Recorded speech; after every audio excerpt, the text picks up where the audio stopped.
Good morning all of you, सभी को good morning.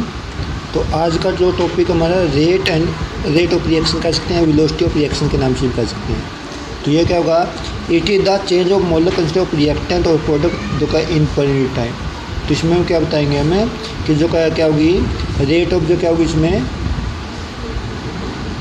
क्या होगी, जो रेट होगी जो चेंज होगा रेट में, जो का change of molar constant of reactant जो का और प्रोडक्ट इन यूनिट टाइम, जो का टाइम के अनुसार जो का मोलर कंसंट्रेशन में जो चेंज आएगा रिएक्टेंट की या प्रोडक्ट में जो चेंज होगा, उस चेंज को हम क्या कहेंगे, रेट ऑफ रिएक्शन भी कह सकते हैं, वेलोसिटी ऑफ रिएक्शन के नाम से भी कह सकते हैं। It is denoted by D X by D T. इसको किससे डिनोट किया जाता है, जो का D X by D T से लिखा जाता है।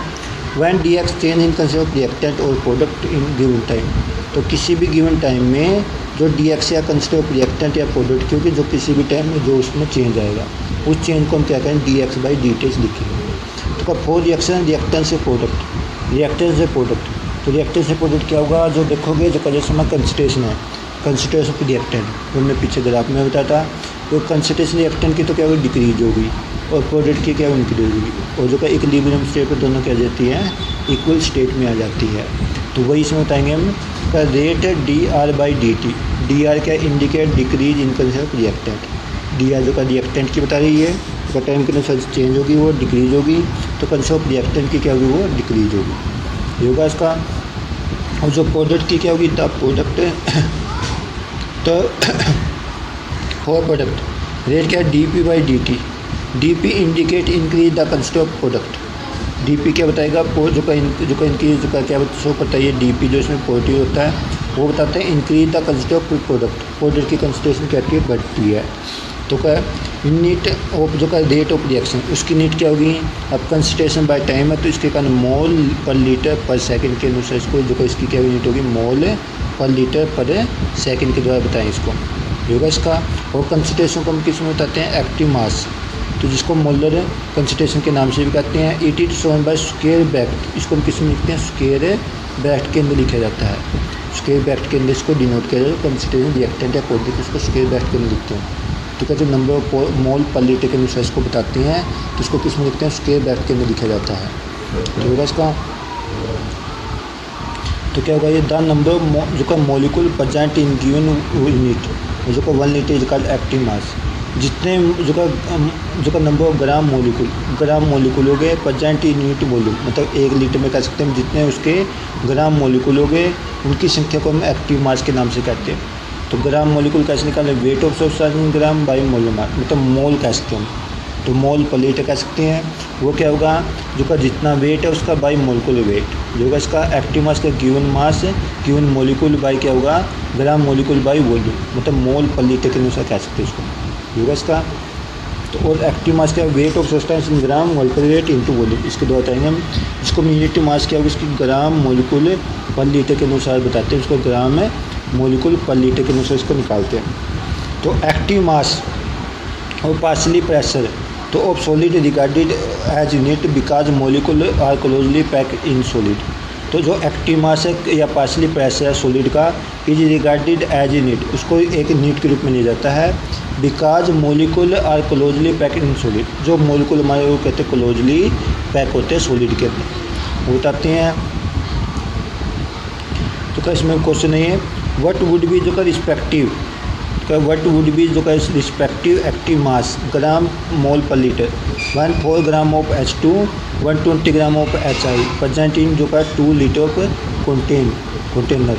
तो किसी 2 लीटर कंटेनर में H2 के तो कितना जो का कितने मास है उसका, तो का 4 ग्राम है, और जो का HI का कितना 128 है। तो उसका हमने क्या करना है, उसका एक्टिव मास निकालना ग्राम पर मोल लीटर में, जो 2 लीटर के अंदर है। अब active mass of H2, active mass क्या होगा, ग्राम तो कितना गिवन मास 4 ग्राम हो गया, मोलर मास कितना उसका 2 उसका और 2 होता है, और कितना लीटर 2 लीटर, तो हो गया 1 ग्राम पर लीटर के अनुसार बताएंगे। मोलिकुलर वेट इसका 2 हो गया, 4 ग्राम उसका दिया है, तो का 2 इंटू 2 तो 1 ग्राम मोल पर लीटर, ये बताएंगे हम। सर जो HI का कितना जो का 128 दिया है, तो उसका कितना एक्टिव मास ऑफ HI का 128, मोलर मास कितना उसका 128 होता है, 1 तो H का I का 127, तो उसके द्वारा कितना इंटू 2, तो 0.5 ग्राम मोल पर लीटर के अनुसार बताएगा इसको, होगा इसका। रिमेंबर 1 ग्राम जो का H2 का 2 ग्राम होता है, 1 ग्राम O2 का 32 होगा, 1 ग्राम N2 का 28 होगा, NH3 का 70 ग्राम होगा। तो 1 ग्राम मोलिकुल या उसका मोलर मास के 1 ग्राम I2 का कितना 254 होगा। तो कितना 254 ग्राम होगा। अब अगला क्वेश्चन है ये, तो क्या एग्जाम्पल है, तो का 4 ग्राम जो का molecule H2 present 2 litre container. तो 4 ग्राम H2 2 ग्राम कंटेनर में एक्टिव मास पूछे इसका। H2 का 4 ग्राम किसमें 2 लीटर कंटेनर में उसका एक्टिव मास, तो कितना 4 बाई कितना हो जाएगा 2, तो क्या ये क्या हो जाएगा एक्टिव मास विल बी, तो 4/2। तो 4 ग्राम में किसमें 2 लीटर कंटेनर में, तो क्या तो कितना हो जाएगा 2/2 इंटू जो क्या जाएगा, तो क्या कितना 2 ग्राम पर मोलर आ जाएगा। इसमें थोड़ा सा मिस्टेक है, तो क्या है मिस्टेक है वो, तो क्या 4/2, 2 तो मोलर मास हो गया इसका, सॉरी ये तो ग्राम मोलिकुल दिया H2 का, ठीक है। तो ग्राम मोलिकुल का तो इतना है, वो क्या क्या है इसमें प्रेजेंट 2 लीटर में, 1 लीटर में पूछा तो बाई 2 करके वो 2 ग्राम मोल पर लीटर आ जाए इसका, ये कर लीटर होगा इसका। अब ये तो हमारा क्या मास जो का एक्शन मास जो का क्या कहता है एक्टिव मास। अब इसके ऊपर एक ला है लॉ ऑफ मास एक्शन, इसको हम कहते हैं लॉ ऑफ मास एक्शन के नाम से कहते हैं।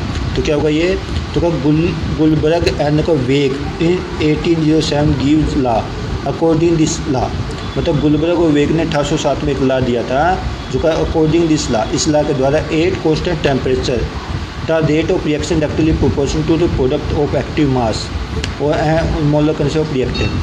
तो का जो का उसका जो का कांस्टेंट टेम्परेचर के ऊपर जो रेट ऑफ रिएक्शन होगी वो डायरेक्टली प्रोपोर्शनल, क्योंकि उसके प्रोडक्ट के ऑफ एक्टिव मास की क्या है डायरेक्टली प्रोपोर्शनल होगी। तो का जो रेट ऑफ रिएक्शन क्या है डायरेक्टली प्रोपोर्शनल किसके एक्टिव मास के ऑफ रिएक्टेंट के। अब मान लीजिए जैसे हमने क्या रिएक्शन ही फॉर रिएक्शन ए किस में चेंज हो गया वो प्रोडक्ट के अंदर जो है, तो का रेट dx/d, तो क्या होगा के, तो का इसका कंसंट्रेशन ऑफ ए कि जो का यानी क्या होगा ए से लिखेंगे, ए क्या होगा रेट कांस्टेंट है, तो ए क्या होगा एक्टिव मास ऑफ है, तो का रिएक्टेंट ए का ए प्लस बी है, तो क्या जाएगा के ए इंटू बी आ जाएगा होगा इसका। इसी बार अगली रिएक्शन हमने 2a प्लस जो का प्लस 3b प्रोडक्ट में से ए के कितने मोल हमारे 2 हैं, तो उसको हम क्या कहते हैं के ए इंटू ए, और अगर बी के 3 है तो बी इंटू क्या कहते हैं बी 3 हो गया। तो इसको क्या बताएं के ए की पावर 2 बी की पावर 3 होगा इसका। अगला रेट ए की ए बी की बी प्रोडक्ट में से के ए की पावर ए बी की पावर बी, तो इसके द्वारा बताएंगे। तो 8.5 gram of ammonia dissolve in 4 litre aqua solution, calculate x-ray mass. तो 8.5 ग्राम अमोनिया है वो किसके अंदर डिजोल्व है 4 ग्राम लीटर में है, तो कैलकुलेट एक्टिव मास, उसका एक्टिव मास निकालना हमने। तो उसको कैसे निकालेंगे हम, 4 ग्राम अमोनिया डिजोल्व 4 ग्राम 4 ग्राम जो का 8.5 ग्राम जो क्या है अमोनिया जिसमें 4 लीटर डिजोल्व में है, उसका एक्टिव मास। अब जो पहले हमने एन निकाला, एन क्या, तो वेट बाई जो का मोलिकुलर वेट, तो क्या 8.5 बाई 0.5 हो गया। अब किसमें 4 लीटर में 4 को बाई 0.4 बाई 4 कितना 0.125 मोल पर लीटर, इतना उसका क्या जगह वो क्या जगह एक्टिव मास आ जाएगा, ये होगा इसका। तो what is the active mass of 1 litre nitrogen gas and NTP, का active mass of 1 litre nitrogen gas का NTP पे क्या होगा इसका। STP active mass of nitrogen 1 atmosphere है, STP 22.4 लीटर ऑफ नाइट्रोजन 1 मोल है, तो 22.4 लीटर पे 1 मोल के बराबर होता है। तो N/V एन कितना 1/22.4, तो उसको डिवाइड करके 0.0446 मोल पर लीटर इसके बराबर होगा इसका, ये होगा इसका। इसके बाद अगला NaOH का पूछे इसमें अगले क्वेश्चन में determine active mass NaOH solution quantity 4 ग्राम NaOH 500 ml, तो 4 ग्राम NaOH किसे 500 ml एक्टिव मास का number mole by volume of solution. Active mass कितना होगा इसका, नंबर मोल कितने होंगे 4, तो NaOH का मोलर मास कितना होता है वो 40 होता है, 4/40 है, और जो 500 ml इसको लीटर में कहते हैं 1/0.5, तो 0.2 मोल पर लीटर आ इसका, मोल पर लीटर के नाम से कहें होगा इसका। यानी क्या हमने गिवन मास, तो इसका मास तो कितना होगा वो 4 ग्राम हो गया, NaOH का मोलर मास 40 हो गया, वॉल्यूम कितना 500 में उसको लीटर में क्या कहते हैं 500 बटे क्या कहते हैं इसको 1000, ये डिवाइड में करें तो 1/2 हो जाएगा, उल्टा करें तो 2/1 हो गया, उससे डिवाइड करें 0.2 मोल पर लीटर आ गया। अगला क्या क्या इसी पर क्वेश्चन अगला भी तो क्या calculate active mass of ethanol carbon tetrachloride taking density 0.08 1.58 पर मिलीलीटर तो रिस्पेक्टिव। तो क्या है इसके हमने क्या कहा, हम एक्टिव मास निकाला इथेनॉल का, कार्बन टेट्राक्लोराइड का, टेकिंग डेंसिटी 0.8 1.58 पर जो का एमएल रिस्पेक्टिव। उसके एक तो 0.8 देखा, 1.5 पर मोल जो का पर मिलीलीटर के अनुसार दे दिया। एक्टिव मास कहते हैं मोल का नंबर ऑफ मोल पर लीटर के अनुसार होता है। अब क्या है एक्टिव मास ऑफ इथेनॉल, तो इथेनॉल में क्या है 1 लीटर किसके 1000 ml के बराबर होगा। 1000 गुना में कितना दिया 0.8 गुना में 0.8 कर दिया डेंसिटी दिया मोल पर लीटर, तो उसके कारण 1000 गुना में 0.8 तो इसको कितना दिया 800 ग्राम में इथेनॉल इसका एक्टिव मास आ जाएगा। क्या जाएगा जो का 1000 गुना में 0.8, 1000 तो क्या है 1 लीटर में इथेनॉल का कितना है 1000 ml हो गई, और 0.8 क्या पर ml दिया तो गुना में 0.8 कर दिया तो कितना है 800 ग्राम में और इथेनॉल का मास आ गया। नंबर ऑफ मोल पर लीटर कितने जगह, अब इसका 800 ग्राम हो गया। तो इथेनॉल का मोलर मास कहते हैं वैसे तो फार्मूला होता है C2H5OH होता है, इसका जो मोलर मास निकाले वो कितना जो 46 के बराबर होगा। तो 800/46 कितना है 17.39 होगा।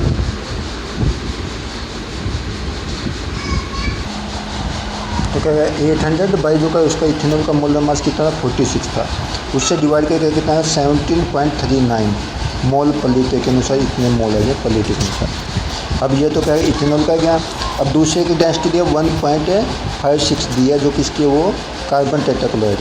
अब 1 ग्राम जो 1 लीटर कार्बन टेट्राक्लोराइड वो किसके 1000 ml ऑफ कार्बन टेट्राक्लोराइड, ठीक है। इसका 1000 ml गुना में कितना गया उसका डेंसिटी कितना 1.58, उसकी कितनी जी जो इसकी डेंसिटी दी तो कितनी जगह वो उसको कैलकुलेट करके हमारे पास कितना जाइए तो उसको जो का मल्टीप्लाई करके 1580 तो का ग्राम पर जो का कितना जो है CCl को कितना गया 1580 ग्राम ऑफ जो का कार्बन टेट्राक्लोराइड जो है इसका।